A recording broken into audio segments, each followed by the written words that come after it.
Muy buenas tardes a todos, todas. Esta actividad de diálogo con historiadores llega a su último día con la participación de Nicolás Quiroga. Esta serie de conversaciones sobre la historia, trabajamos con Lilia Caimari, Archivos, con Adriana Puigros y Nicolás Arata, Historia de la Educación, ayer con Laura Caruso, Historia de los trabajadores, de las trabajadoras, y hoy vamos a trabajar sobre historia digital, límites y posibilidades. Antes de presentar rápidamente a Nicolás, quiero comentarles que esta actividad está encuadrada dentro de la semana virtual de UNIPE. Es una actividad que periódicamente realizamos. Esta es la edición de invierno, hay otra de verano. En esta oportunidad hay más de 100 actividades y cerca de 15.000 participantes de todo el territorio del país. Y se propone como un espacio de encuentro, de diálogo y de reflexión sobre la educación, sobre las distintas áreas de conocimiento y bueno, sobre el país también, con unas actividades que se desarrollan fundamentalmente al final del día. Entonces, dentro de ese marco, el área de historia de la carrera respectiva de la universidad viene proponiendo esta serie de diálogos que hoy, insisto, concluye con la participación de Nicolás. Nicolás es doctor en Historia, investigador independiente del CONICET en el Centro de Historia de la Facultad de Humanidades de la Universidad Nacional de Mar del Plata. Es el director del proyecto Archivos, Nuevas Metodologías y Formación Historiográfica en la era del giro digital. Menciono solo 3 trabajos últimos sobre la temática que va a plantear. ¿Qué tengo si no tengo papeles? Materialidad y juego en el trabajo de archivo, publicado en Población y Sociedad, que recibió un premio ese año. Restos actuales, desafíos digitales para las humanidades. Está en el texto compilado de las jornadas Las Humanidades por Venir. Y el último, Interpretación histórica y objetos digitales, que está publicado en la revista Vegeta. Esto está disponible en la red. Si después hace falta, copiamos el enlace en el lateral. Te damos la palabra. La idea es que Nicolás haga una presentación de 40 o 45 minutos y luego abrimos el diálogo a preguntas y comentarios. Muchas gracias por participar y acceder a la invitación. Bueno, buenas tardes. Gracias a vos, Darío, y gracias a UNIPE por la invitación. Ahí estuve viendo los flyers, hay un montón de actividades, estaban buenísimas también para poder participar. Creo que van a quedar grabadas, así que las voy a ver. De lo que voy a conversar un poco acá es justamente sobre historia digital. Rápidamente, la historia digital entendida como un espacio, como un área, como un subárea que problematiza las distintas capas de la investigación, investigación propiamente dicha, archivo, enseñanza, comunicación de la ciencia, pero lo hace a partir de sus relaciones con las tecnologías digitales, ¿no? Y lo que tengo para conversar son unos pocos comentarios con ejemplos acerca de algunas contribuciones que viene haciendo la historia digital y que efectivamente pueden tener un rol renovador en la conversación con la historiografía en general, ¿no? Voy a plantear primero algunos elementos de contexto, cuestiones muy generales, muy macro, que mejor si no se pierden de vista porque considero que son relevantes, ¿no? Y después sí mencionar tres aspectos, de muchos aspectos de lo que ahí se puede verificar aportes de esta especie de constelación en la que coinciden colegas de distinta procedencia y distinta experticia, ¿no? Digamos, lo que voy a hacer no es una introducción a la historia digital que respondería de alguna manera a demandas que existen, ¿no? Es decir, la mayoría de nosotros nos acercamos a esta idea de historia digital por curiosidad, porque efectivamente circula y porque no sabemos bien qué es. Pero esto no va a ser una introducción, tampoco va a ser un recurso, no van a obtener lamentablemente recursos para utilizar, que es otra necesidad que tenemos todos y todas, es, que es obtener algo relacionado con lo digital para poder hacer y ampliar lo que venimos haciendo. Y también, última aclaración, lamento que haya amigos, amigas, colegas que van a tener que escuchar algo que ya escucharon en otro momento, ¿no? Que me repito un poco, pero bueno, empecemos, ¿no? Hacia dónde vamos, digamos, ¿no? Ese sería como el primer planteo. ¿Cuál es el horizonte de esta historia digital? ¿Qué se propone digamos, que tiene como objetivo, ¿no? Y voy a mostrarles acá una revista bastante nueva, que es una revista justamente de historia digital, se llama Digital History.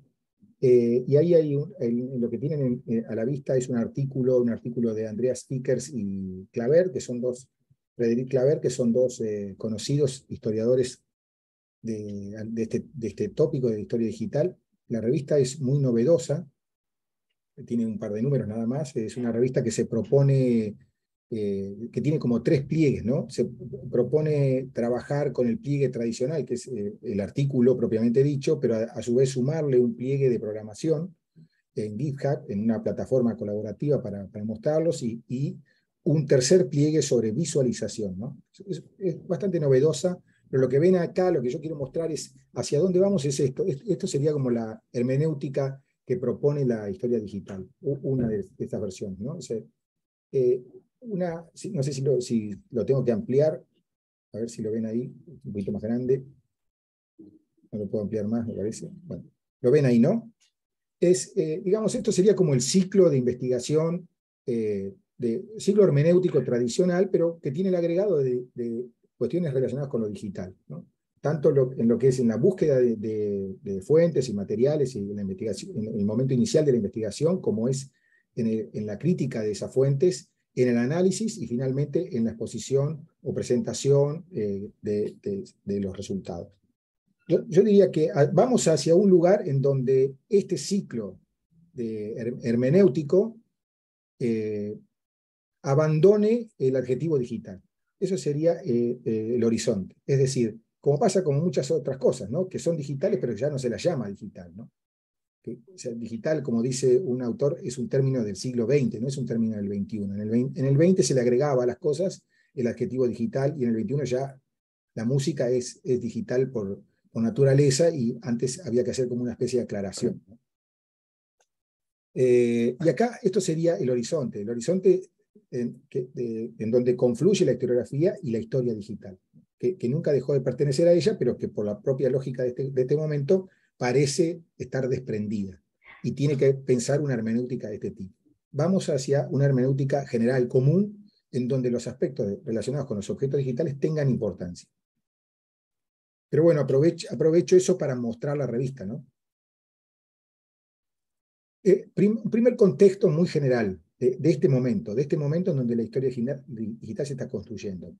Una especie de postal, pero de una cuestión muy macro, que es que el ciclo de digitalización masiva con el que arranca este momento, de los años 90, digamos, de los años 90 del siglo XX, el ciclo de digitalización masiva es parte de un ciclo mayor, que es el capitalismo de plataformas. Ahí datos es un término característico, es un término que aparece con mucha fuerza y que se nos manifiesta a todo momento, ¿no? Y datos tiene que ver también con una práctica que es, por momentos no sabemos, no sé si les pasa, pero por momentos no sabemos si lo que estamos haciendo es descansar o trabajar. ese famoso trabajo de la datificación de la vida social, ¿no? ¿Qué estamos haciendo con el celular mirando redes? ¿Descansando o trabajando para corporaciones que producen capital con esos datos? Ese tándem, esa decisión o digamos, esa antinomia se traduce socialmente también en otras, como por ejemplo la dificultad de entender si lo digital está dentro o afuera, ¿no? ¿Qué hacemos cuando hacemos cosas relacionadas con objetos digitales? Es parte de la vida social, no es parte, está en el medio, etc.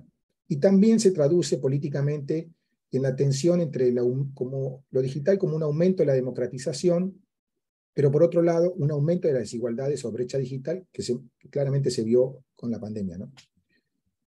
Y, digamos, culturalmente también hay un contexto, y eso que se conoce como la época, como la era de lo digital, la era de las bases de datos, la era de los algoritmos, etcétera, implica nuevas mediaciones que tienen una notable fuerza performativa, ¿no? Es decir, modifican el sensorium de una época. Y la figura de ese paisaje, ¿no? de un paisaje que se parece a la novela de Ballard, es una persona con un objeto en la mano, con un objeto técnico en la mano, que es el celular. Es una extensión de su sensibilidad, una prótesis que le permite experimentar la vida social, pero también a la vez, esa postal, a la vez es asiaga porque ese elemento, esa prótesis, lo marca. Es decir, lo convierte en el último nivel, en el nivel alveolar de una red corporativa que pretende mapear el mundo. Y ese mundo es más ahora una pila que una red. Ese es un contexto macro que no hay que olvidar. Si hay que pensar lo digital, ese sería algo importante, me parece, a lo que hay que volver siempre o retener siempre. En ese contexto, otro contexto, otro marco, que es el de las humanidades. El giro digital en las humanidades, como yo les dije, es de los años más o menos, arranca en los 90 y la constituye de alguna forma, se extiende hasta ahora.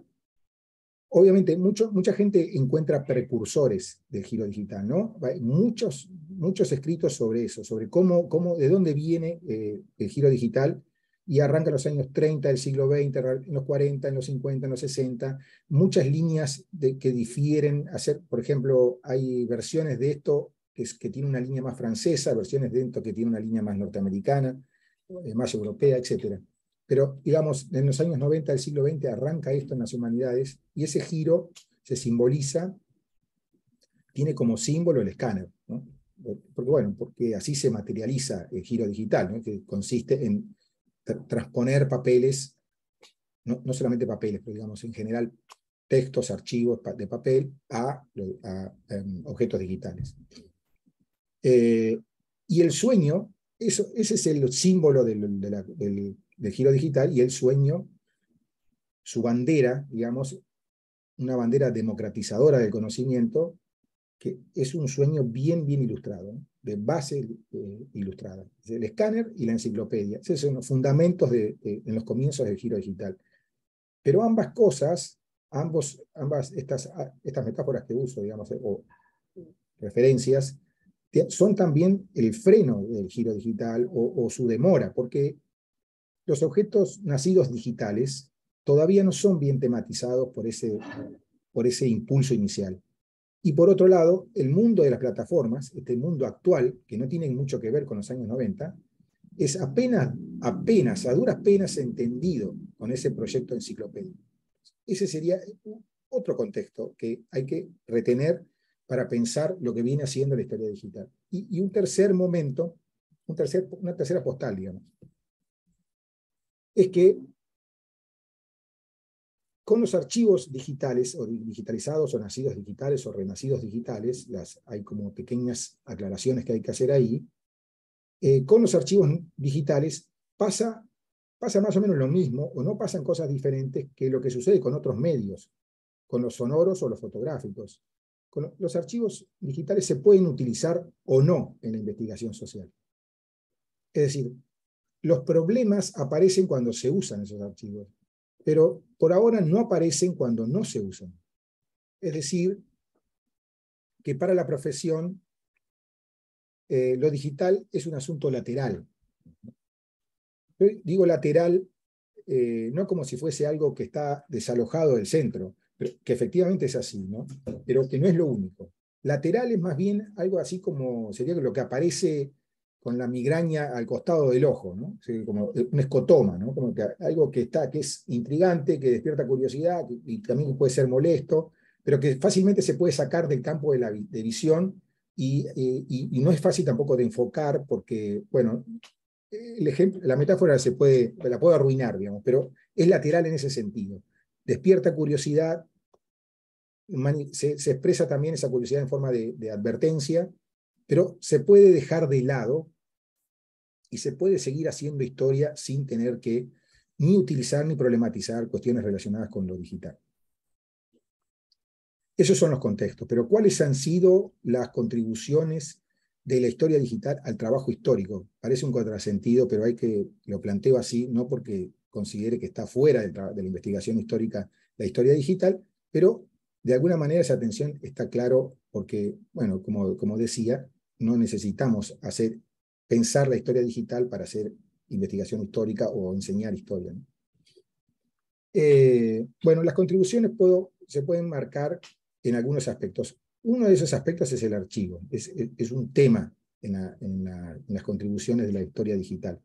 De ese tema hablamos un poco, escuchamos a Lila Caimari el lunes, me pareció muy interesante lo que estaba planteando, pero para resumirlo, lo que podemos decir es que no sé si tienen presente la idea del principio de procedencia, ¿no? Respect the fonts, o el principio de procedencia quiere decir que de alguna manera hay que respetar digamos, el origen de la documentación y hay que archivarla de ese modo y hay que respetar también el orden en el que venía, etc. Todo es una discusión, no es una doctrina, es toda una manera de pensar de la archivística y la historia, el trabajo con los materiales, con las fuentes. Pero eso lo que podríamos decir es que hoy el principio de procedencia es muy poco, no es suficiente para pensar el orden del archivo y la construcción del archivo, ¿no? Eso es lo que dice Jefferson Bailey, es un archivista de Internet Archive, muy sólido en lo que plantea. Él hace como un rastreo, una historización del principio de procedencia, y lo que muestra es que en estas transformaciones del giro digital fueron acompañadas con nuevas maneras de pensar ese orden del archivo. Y acá el ejemplo que siempre se da es el ejemplo de Old Bailey, ¿no? Que es la corte penal que fue digitalizada casi completamente, o que creo que continúa, pero tiene más o menos 200.000 juicios. Es una documentación enorme, ¿no? Claramente es un corpus enorme, y lo que ustedes pueden ver acá son los desarrollos que fueron concomitantes a esa digitalización. Es decir, no es suficiente con la digitalización de los papeles. Lo que aparece son especies de laboratorios que muestran, que visualizan, que exponen, que presentan esos papeles para su exploración con novedosas formas de exposición, ¿no? Por ejemplo, este mapa con georreferenciación, que toma como referencia archivos históricos y los muestra en un mapa de Londres de ese periodo, ¿no? Acá yo, si quiero, podría incorporar parte de esos datos de Old Bailey y aparecerían marcados en este gráfico, ¿no? Si yo agrego datos, por ejemplo, de los papeles de Old Bailey, de la corte, se me ocurre a nivel de parroquia y de esta población, puedo mostrarlos todos, ¿no? Están viendo, ¿no? Cómo aparecen marcas georreferenciadas de sucesos relacionados con esos mapas. Lo que dice Bailey es que esto es parte ahora del trabajo en el momento del archivo, no en el momento de la presentación de resultados. No es posible tratar con grandes masas de datos digitalizadas sin explorar también nuevas indexaciones.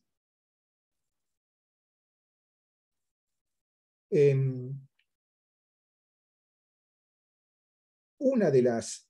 También sabemos que efectivamente la curaduría es muy pobre, ¿no? Esto es lo que hablamos con Lila Caimari. Lo que aparecen son un montón de desarrollos personales, pequeños, de grupos que nacen y que caen rápidamente, que producen datos que no están bien curados, etc.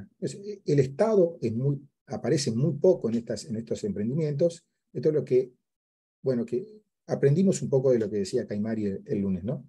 Pero, y bueno, lo que decía también Lila es que a veces los proyectos de digitalización animan algunas perspectivas y apagan, desinflan otras. Es decir, hay como una inflación a partir de lo que circula. Si circulan muchas revistas digitalizadas y hay pocos periódicos diarios digitalizados, entonces la investigación parece irse hacia el lado de las revistas y deja como una especie de hueco de vacío, de silencio en torno a los diarios, ¿no? Es un ejemplo. Digamos, eso es un problema que estaba muy bien planteado por lo que decía Lila Caimari, pero que también ha pasado con otros emprendimientos tipo papel o tradicional, ¿no? Es decir, a veces hay archivos a los que se accede y que hay como una explosión de trabajo sobre ese archivo, digamos. Lo que sí, yo diría que es un aporte de la historia digital, no solamente esta certeza de que no es suficiente con la indexación tradicional o con el armado tradicional, sino también que vamos camino hacia una estandarización, es decir, establecer pautas a futuro para estandarizar el trabajo de construcción de pequeños archivos o pequeños proyectos de digitalización. Y yo acá el ejemplo que pongo es un poco porque lo conozco y es casi un autobombo, pero digamos, el trabajo que hicimos en el archivo de José Luis Romero es un trabajo que está apoyado en esas normas, ¿no? Es el marcado TEI, el marcado de XML, es decir, es un marcado propio de los lenguajes modernos de metadatos, y a la vez es un intento por animar a otros pequeños proyectos que no están enfocados en la conservación del material, sino enfocados en la digitalización y análisis del material, en este caso de un intelectual reconocido, un historiador reconocido en Argentina y en América Latina. Es decir, nuestro interés es promover estos protocolos para que, por ejemplo, el día de mañana no solamente haya un archivo José Luis Romero, sino que haya un archivo Rojas, un archivo Huiraldes, etcétera, digitalizado bajo el mismo protocolo, de forma tal que se puedan agrupar o concatenar o esas bases de datos conversar entre sí. Ese es un paso importante en las humanidades digitales, especialmente las que se enfocan en el análisis textual.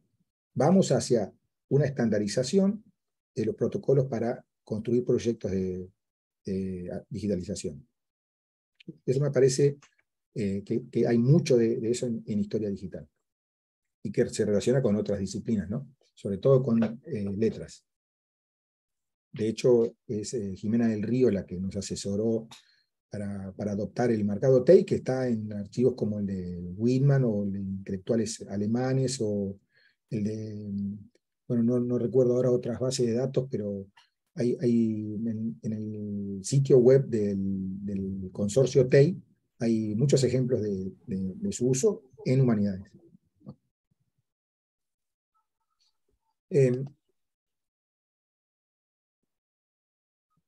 Está bien, estaba leyendo el chat, perdón.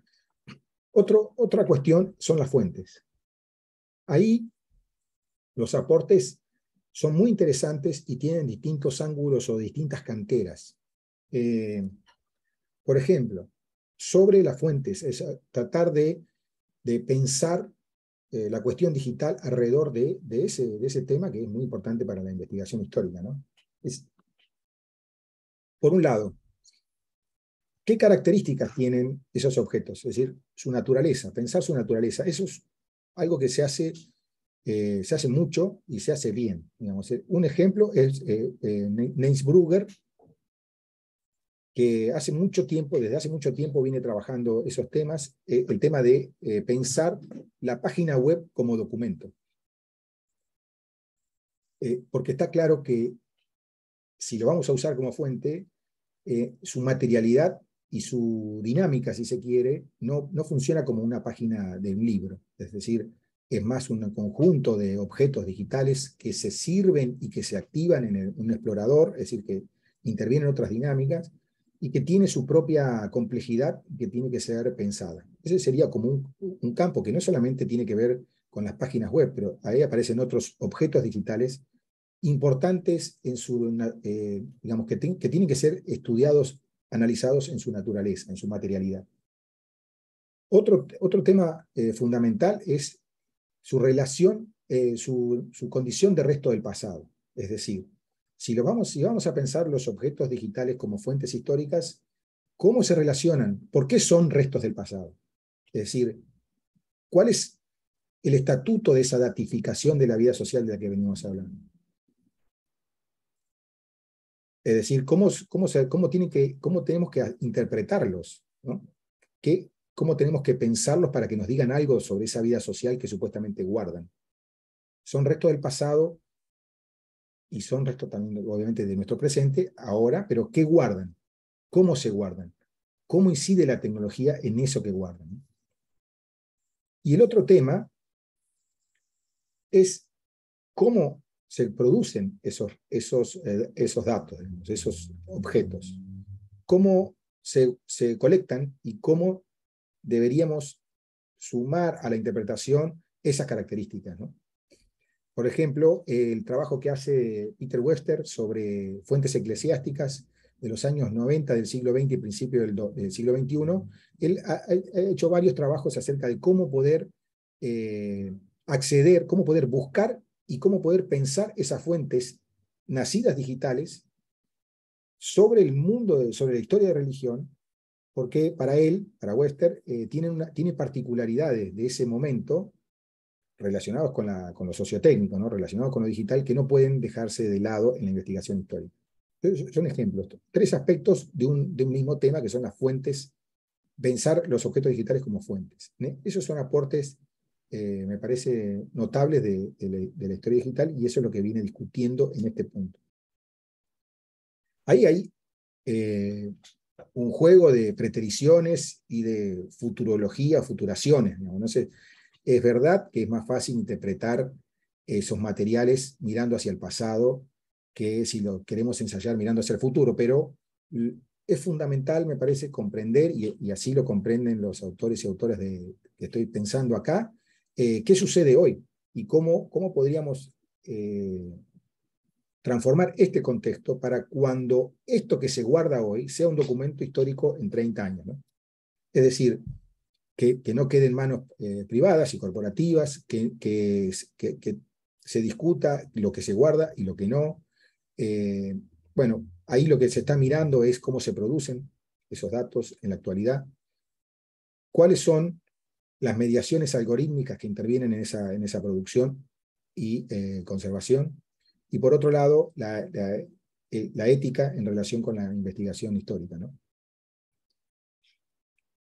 Pongo un ejemplo de esto, que es un ejemplo porque me interesa particularmente, que es el tema de Twitter como fuente histórica, ¿no? Ahí se pueden ver diversas maneras de utilizar Twitter como fuente histórica. Hay varios autores que lo hacen ya, digamos. Twitter es relativamente nuevo, aparece a principios de los años 2006, pero recién tiene como una dinámica relacionada con la historia política y con la historia contemporánea en 2011 aproximadamente, y entonces es como muy reciente, pero sin embargo se utiliza. Pongo 2 ejemplos. El ejemplo de Fabio Wasserman, ¿no? que escribió un libro sobre la experiencia del macrismo, aprovechando su conocimiento sobre la temporalidad histórica, ¿no? Él trabajó mucho sobre el siglo XIX, siglo XVIII, XIX, y entonces él está pensando en esa clave analítica una experiencia política que es la del macrismo, ¿no? Y ahí utiliza Twitter como documento, ¿no? Y su manera es bastante tradicional, digamos, en el sentido de que él tiene una manera de comprender ese periodo y utiliza a veces lo que escriben ciertos actores en Twitter para fortalecer una idea acerca de su lectura, que viene apuntalada por otras fuentes más tradicionales, ¿no? Como periódicos, como escritos, libros, etcétera, del momento. Y el otro uso es el de, es decir, aquí hay un uso que no se detiene en los aspectos técnicos de la plataforma y que sin embargo funciona en el análisis. Y el otro uso es un ejemplo es el de Clavert, Frédéric Clavert, que está pensando usos del pasado en Twitter. Está estudiando cómo se conmemora en Francia los eventos relacionados con la Primera Guerra Mundial. Usos del pasado. Y ahí sí Clavert se detiene desde sí, de una perspectiva de historia digital en los problemas de, digamos, de la fuente como tal. Y además utiliza técnicas para pedir información a Twitter y procesar grandes cantidades de datos y no ya utilizar alguna cita de algún discurso circulante en Twitter, ¿no? Es decir, hay como un campo en sí mismo, el análisis de Twitter desde las humanidades y las ciencias sociales, humanidades digitales y las ciencias sociales computacionales. Pongo dos ejemplos, pero ahí hay como, en el tema de las fuentes hay como grandes aportes, me parece, y hay que mirarlos o seguirlos, porque en algún momento se van a cruzar las perspectivas tradicionales y las no tan tradicionales, ¿no? El otro aspecto que quería marcar es el de las técnicas, ¿no? Digamos, ahí habría aportes de la historia digital en cuanto a métodos de investigación y también en cuanto a lo que sería nosotros relacionamos con divulgación o comunicación de la ciencia o con la presentación de los resultados. Sí, como dijimos, el principio de procedencia es muy poco, es decir, que hay que pensar la digitalización con otras herramientas. También, por ende, digamos, de resultas, se queda corta la investigación tradicional en cuanto al análisis de esos documentos, ¿no? Y eso tiene como implicancias técnicas y epistemológicas, ¿no? Hay una certeza, y creo que está probada por muchos trabajos, es que las búsquedas, la exploración de grandes masas de datos no funciona bien con búsquedas tradicionales. Buscar, como el ejemplo lo pone Winters, buscar en los grandes archivos de Wikileaks nombres propios no da buenos resultados porque, bueno, hay que hacer búsquedas en relación con la naturaleza abundante de esos datos, ¿no? La búsqueda, lo que decía un periodista que ella cita, que es que cuando le presentaron esos datos, buscó Osama Bin Laden y había dos registros. No era la forma de explorar grandes masas de datos la búsqueda tradicional. Pero también se sabe que la visualización tiene que ser explorada porque no hay forma de visualizar esos datos de manera tradicional, y eso sí se exploró mucho en humanidades digitales, en la exposición y en la exploración de los datos. Es decir, lo que antes se entendía como comienzo y principio, comienzo y final de la investigación.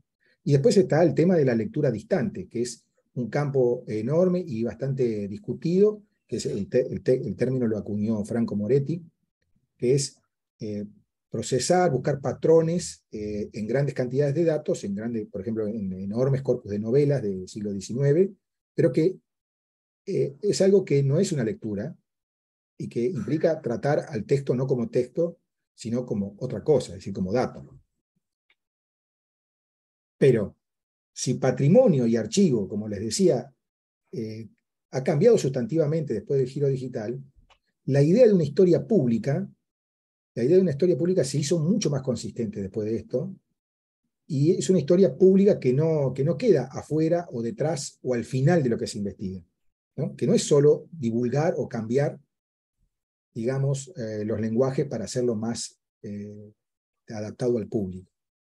Hay una historia digital pública, ¿no? Es una especie de rulo en este punto, que es parte de un clima de época, como les decía, que aspira a incorporar otros lenguajes o a abandonar los tabiques del lenguaje académico que caracterizaron a las humanidades en los últimos años, ¿no? Los 100 años, 120 años.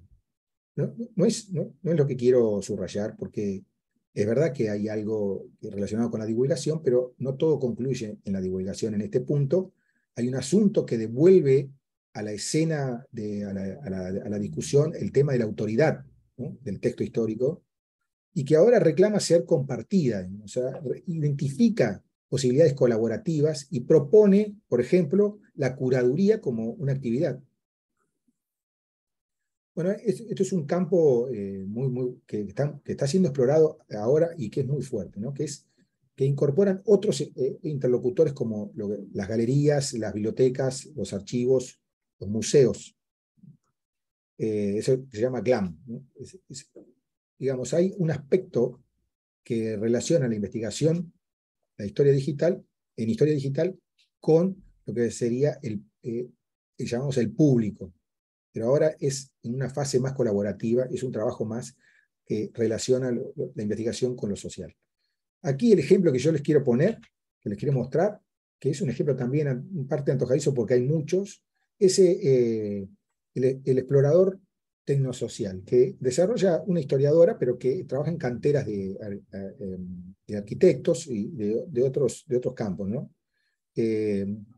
Margarita Goodman. Margarita Goodman conduce esta investigación que consiste en recuperar fotografías e metadatos de redes y de distintos medios digitales del conurbano, de parte del conurbano bonaerense, relacionadas con lo urbano, ¿no? Demandas, quejas de lo que pasa en el barrio, ¿no? Esto está roto, esto está mal, está tapado, esto hay que cambiarlo, etc., ¿no? Y lo contrapone a ese explorador con lo que circula en el Street View de Google. Y lo que de alguna forma lo que ella está haciendo es un Street View social, ¿no? Es decir, efectivamente hay zonas vacíos, cegueras, invisibilizaciones, etcétera, que hay que denunciar, pero también hay que militar para modificar esas invisibilizaciones, ¿no? Bueno, se los recomiendo porque es uno de tantos, ¿no? Es una manera de intervenir en el espacio público pensando los problemas de la construcción del dato digital. Se ve ahí, ¿no? Yo puse solo un mapa, pero el trabajo ha sido presentado varias veces. Después le puedo pasar los links también, o va a quedar, si queda grabado, lo adjuntaremos.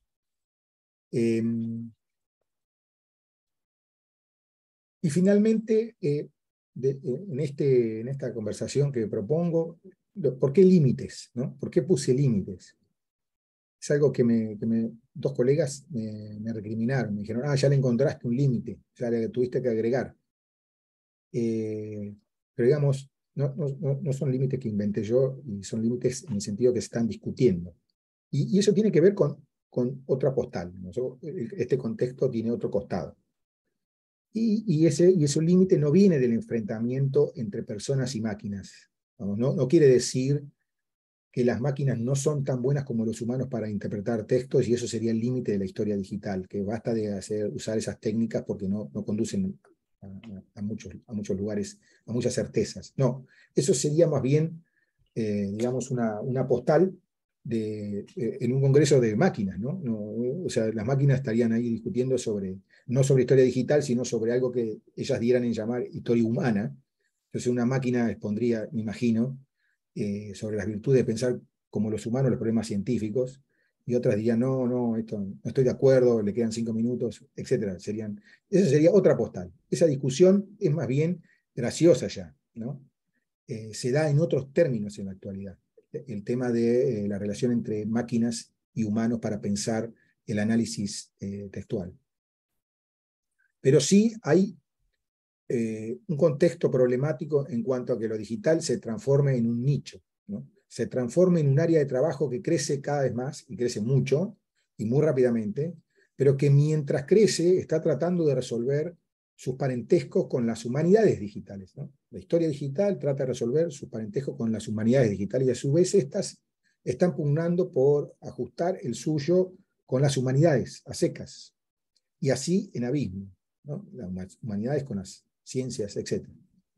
Y ahí eso se manifiesta claramente en los congresos, como pasa con otras, ¿no? Como pasó, por ejemplo, con la historia oral. Es decir, a veces uno se relaciona con otros colegas en determinados congresos, y los colegas que no están afectos o que no están relacionados con la historia digital reclaman a ella otros aspectos que este pequeño mundo no tiene en cuenta. Y entonces la gente que hace historia digital o que se autodenomina en esa franja se acerca a congresos en donde no le hagan esas preguntas. Y entonces se va fortaleciendo ahí, pero a su vez se va perdiendo el vínculo con la historia, con la cuenca madre, ¿no?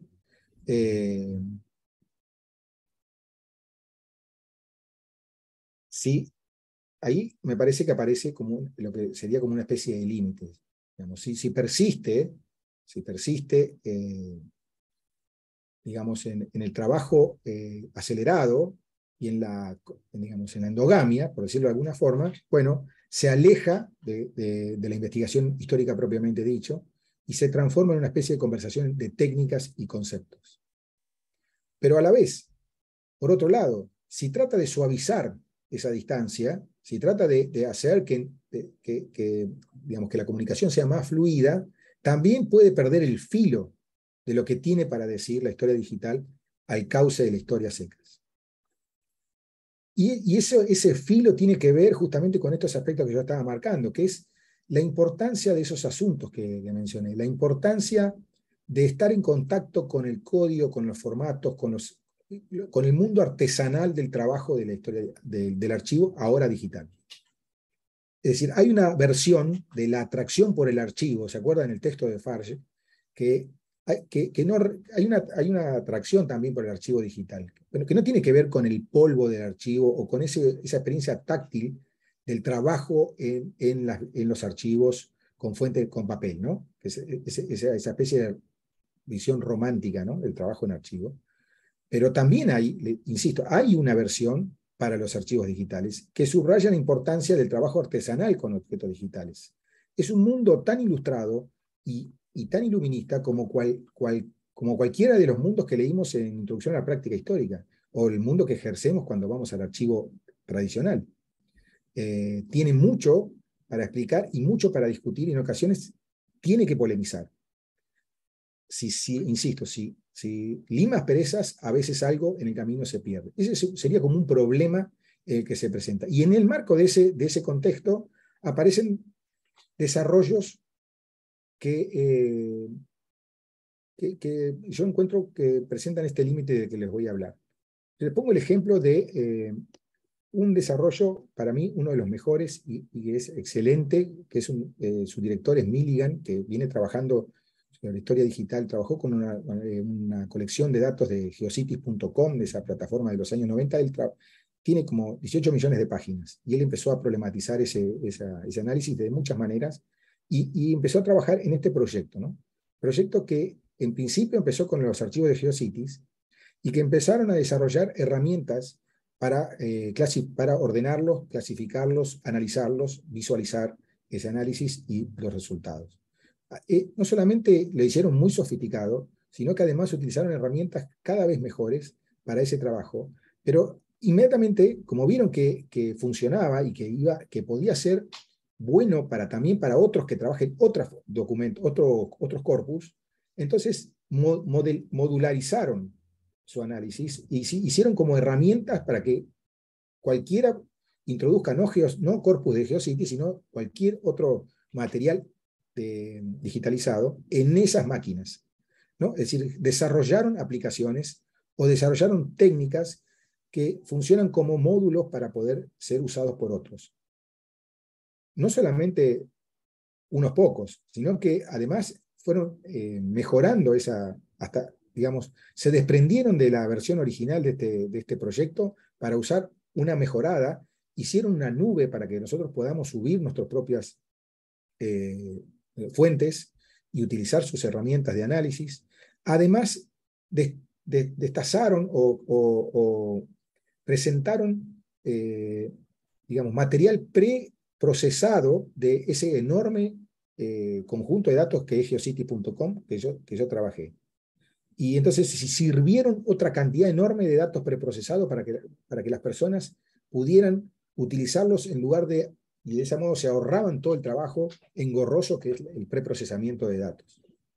El límite que encuentro es que justamente hay muchas experiencias de historia digital que terminan en una herramienta, en publicar una herramienta, en hacerle las cosas más fáciles a las personas que vienen con menos conocimiento. Pero lo que se pierde en ese traslado es la experiencia artesanal del trabajo con la fuente. Se pierde la ida al archivo en versión digital.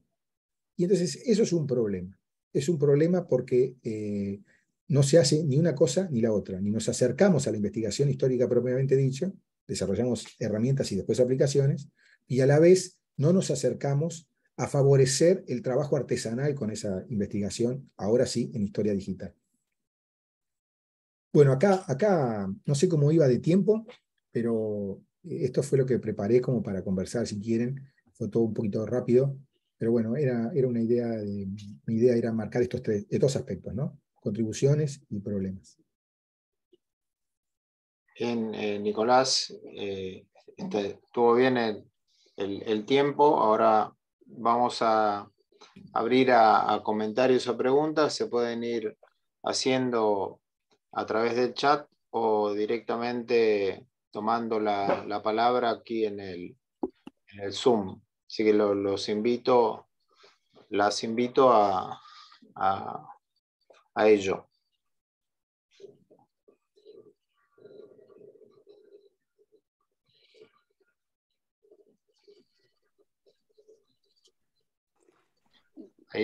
Ana Pereira.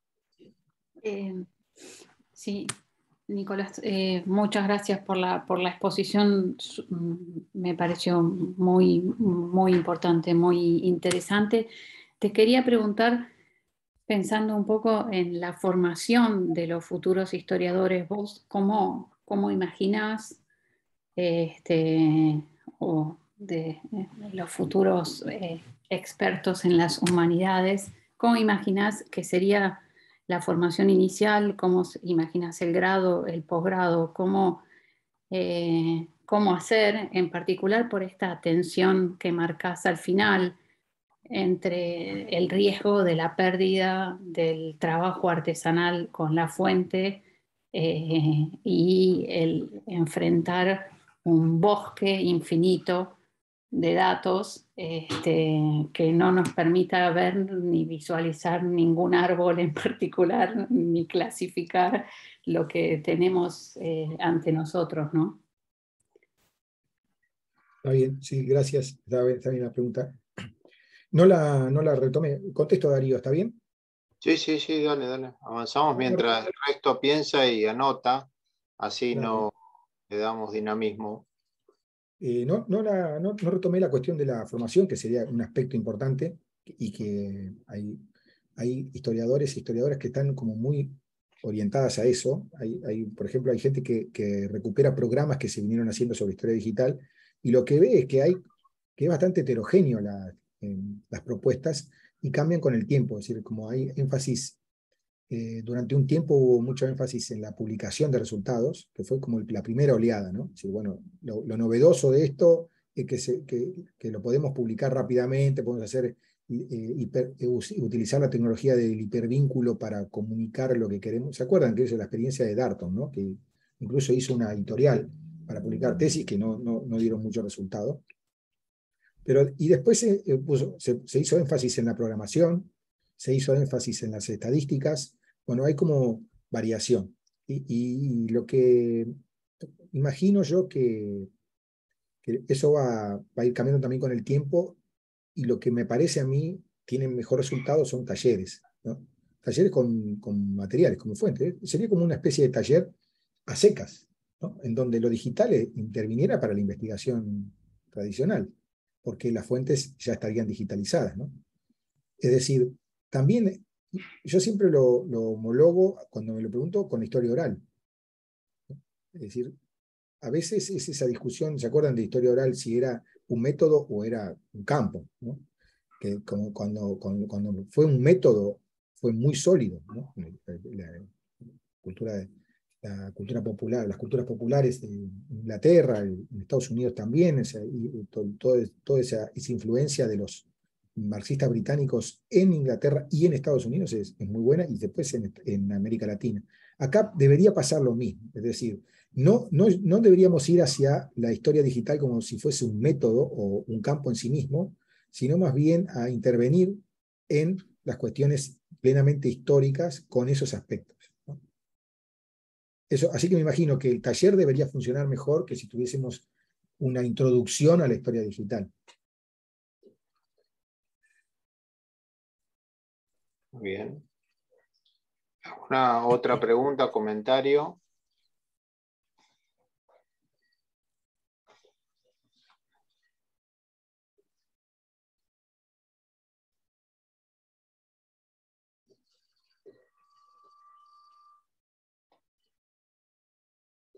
Ok, está bien, sí. Si quiere ponerlo por escrito acá, lo leemos. Claudia, ve ahí, con ganas. Hola, ¿qué tal? Bueno, gracias Nicolás por la presentación y a quienes organizaron. Yo igual creo, tengo la misma preocupación que Ana, yo soy profe de metodología de historia, y me parece que los profes de metodología tendríamos que tener un rol más activo en estas cuestiones, aunque sea como presentarlo como panorama. Creo que podríamos organizar algo, pensar en reunirnos, conversar y por ahí te escribimos por privado después para seguirla, pero lo estoy rumiando hace un tiempo ya esta cuestión de cómo las nuevas tecnologías, las nuevas formas de concebir los archivos nos interpelan un poco también a quienes estamos formando a los futuros historiadores. Así que comparto la preocupación de Ana y creo que una introducción a la historia digital no estaría nada mal, más allá de los talleres específicos, está con estudiantes de posgrado, pero para el grado creo que hay que empezar a poner la cuña, me parece. Gracias. Está bien, está bien. Sí, nosotros tuvimos experiencias también. En mi caso, el caso, por ejemplo, de un curso también con Agustín Nieto, que él viene también de historia, pero que trabaja conflictividad social, o sea, con temas más actuales que los que yo trabajaba inicialmente. Pero, por ejemplo, una de las cosas es que la gente es muy curiosa de esos temas, se interpela, tiene necesidad de orientarse. Y eso se nota muy bien el hallazgo de Anaclet Pons cuando escribió su libro hace ya muchos años sobre el desorden, ¿no? El desorden digital. Entonces, la forma que tenía Pons en ese libro de presentar estos problemas era una especie de cómo convencer a la parte, a lo más granado de la investigación histórica en Iberoamérica, de que hay un tema importante para discutir. Yo creo que ahora eso ya no hace falta. No hace falta convencerlos del modo blando, digamos, en el sentido que no tocaba lo más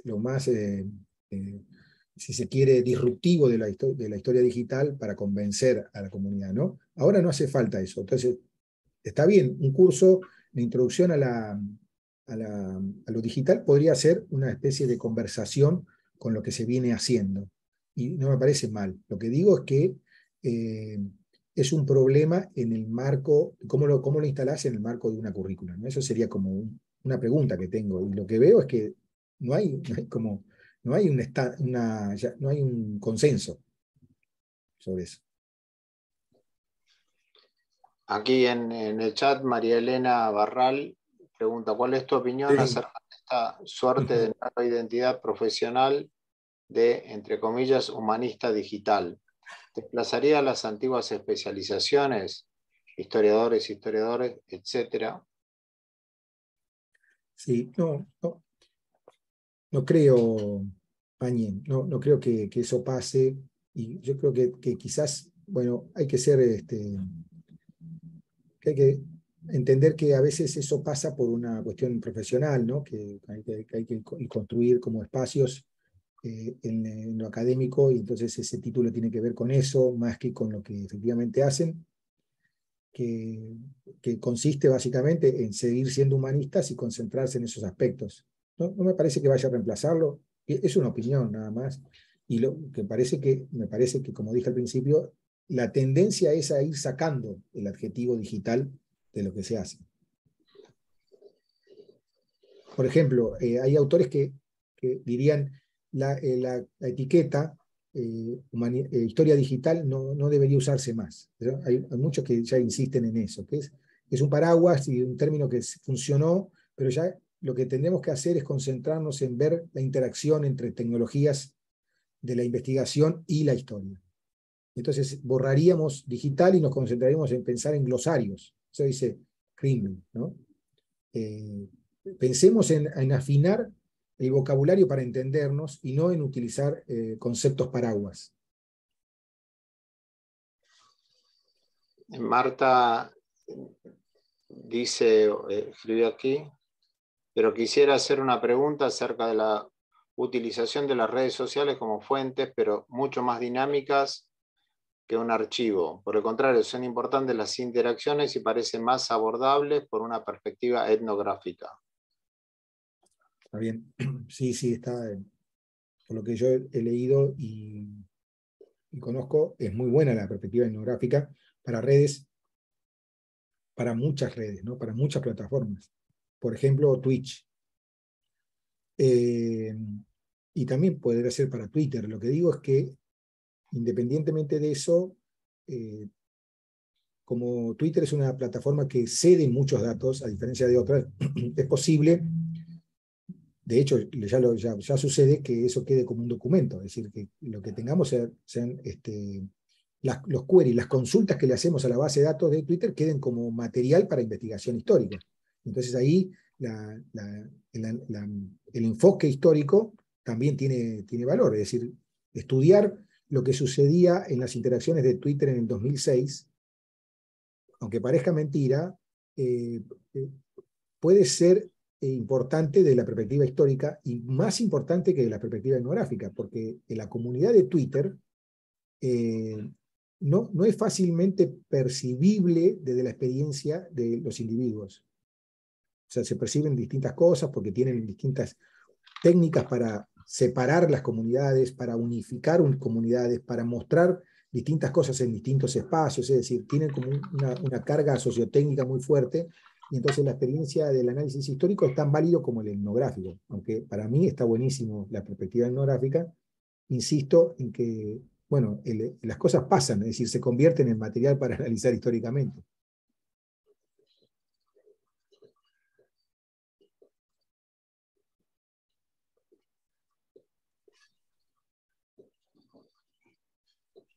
No, está bien lo que decías. Digamos, esto es como muy forzado por el título de historia digital, pero estaría bueno conversar desde otros lugares, ¿no? Porque es bastante interdisciplinario lo que se hace.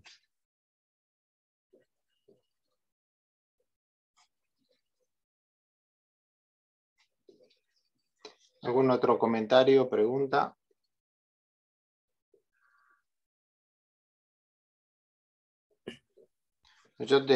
Si nadie pregunta, voy a hacerte una consulta. No es que vos estás muy enfocado ya a la cuestión de manejo de volúmenes de datos y quizás entre los historiadores hay preguntas, ¿no? Dudas en relación a tema de cómo manejarse en un escenario de abundancia cuando antes el escenario era de escasez, por ejemplo, o el tema de que ya en las producciones a través de los hipervínculos se puede ir a las fuentes que antes suponía un pacto de confianza con el historiador, o el tema de lo que insiste Ginsburg, del tema del navegacionismo, de ir a través de búsquedas aleatorias, pero quizás son previas al planteo que vos estás haciendo, pero ¿es porque esto ya ni te lo cuestionás o... Está bien, ya entiendo. No, al contrario, lo que digo es que esas preguntas aparecen en el trabajo artesanal con grandes cantidades de datos. En mi caso, yo ahora estoy explorando Twitter, pero el último texto que escribí es sobre Geocities, que es ese archivo gigante que se obtuvo por una copia de urgencia de salvataje, ¿no? Casi un disco rígido con 1 terabyte de datos. Bueno, no se puede leer eso, digamos, no se puede ver, no se puede recorrer, es una cosa increíble y hay que atacarlo con otra. Pero en el trabajo con esas técnicas nuevas aparecen preguntas de la historiografía más tradicional. Entonces no significa que es una evolución del otro. Al contrario, es que vuelve las preguntas y las preguntas que se hicieron sobre otros medios vuelven a escena. Entonces me parece que va todo al unísono. Sin embargo, hay como problemas. El ejemplo más claro es el que escribió también Anaclet Pons en su artículo, en un artículo que salió hace poco en la revista Vegeta, sobre el trabajo que hizo Darton con el archivo de Neuchâtel, esa sociedad tipográfica que estudió 50 años y que se digitalizó. Y entonces que la investigación que se hizo con técnicas de humanidades digitales mostraban otra cosa que lo que había propuesto Darton. Y eso se hizo en pocos años, ¿no? Esa investigación. Es decir, que hay una especie de compulsa entre métodos tradicionales, es decir, intensos, escasa periodización, mucho tiempo, y métodos de historia digital. Bueno, es una conversación que no se termina de resolver, y eso va a ir apareciendo con el tiempo, ¿no? Bien, muchas gracias. No sé si hay alguna otra duda o comentario.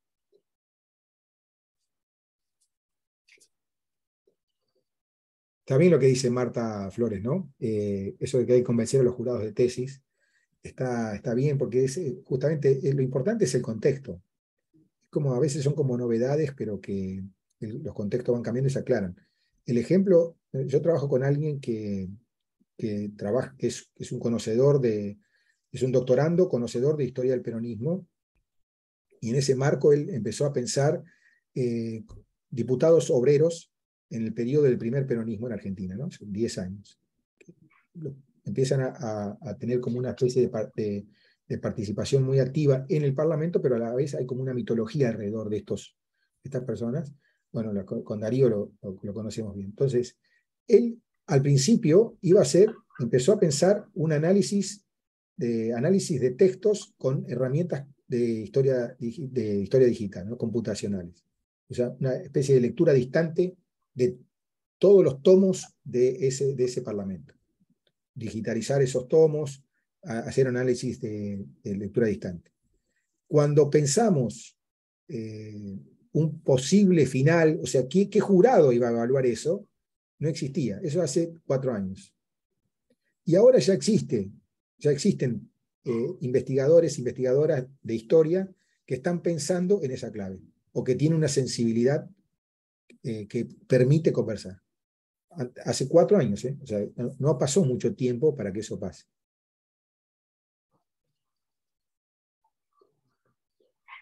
Sí, y hay varias personas que están dando, Marta, talleres de ese tipo, incluso se pueden encontrar online. Nosotros dimos también, la gente con la que trabajo, Agustín Nieto, Silvana Ferreira, el grupo en el que trabajo, a veces damos seminarios de grado y de posgrado.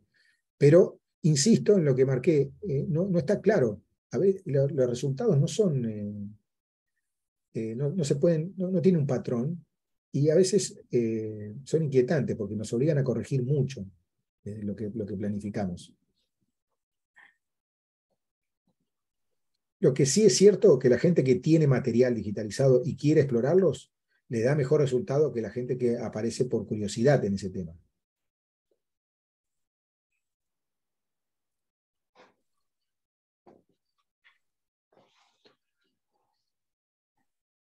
Bueno, si les parece podemos ir cerrando. Sí. Gracias por las preguntas, gracias por consultar también y por decir su opinión.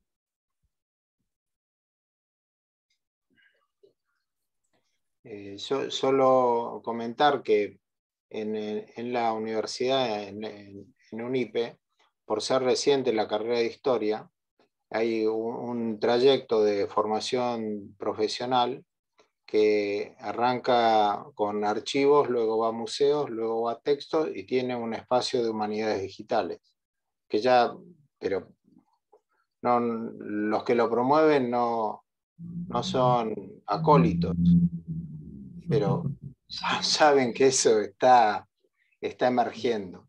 Entonces, me parece que estamos en ese proceso, ¿no? Así que bueno, una vez más, gracias a todas, Gracias a todos ustedes.